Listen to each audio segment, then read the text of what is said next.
बुद्ध्यहंकार चित्तानि नाहं न च श्रोत्रजिह्वे न च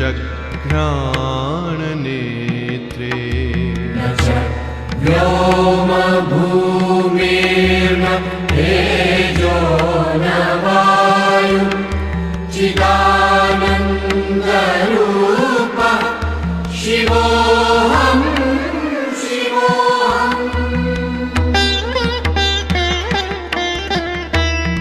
न च प्राणसंज्ञो न वै पञ्चवायुर्न वा सप्तधातुर्न वा पञ्चकोशः पाणिपादौ न चोपस्थपायु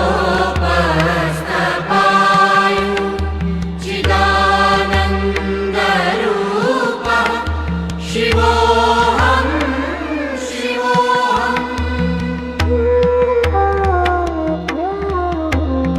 न मे द्वेषरागौ न मे लोभमोहौ मदो नैव मे नैव मात्सर्यभावः न धर्मो न चार्थो न कामो न मोक्षः चिदानन्दरूपः शिवोऽहं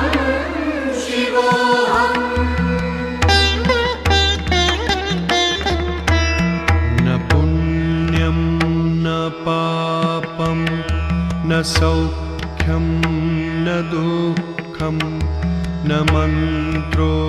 न तीर्थं न वेदा न यज्ञः अहं भोजनं नैव भोजं न भोक्ता चिदानन्दरूपः शिवोऽहं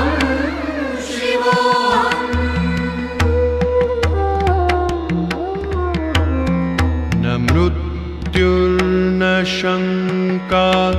न मे जातिभेदः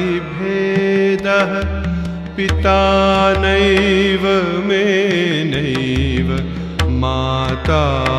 न जन्म न बन्धुर्न मित्रे गुरुर्नैव शिष्यः चिदानन्दरूपः शिवोऽहं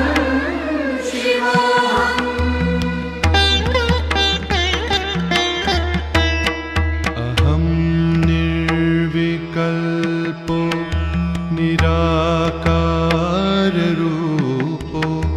विभुर्व्याप्य सर्वत्र सर्वेन्द्रियाणि सदा मे समत्वं न मुक्तिर्न बन्धः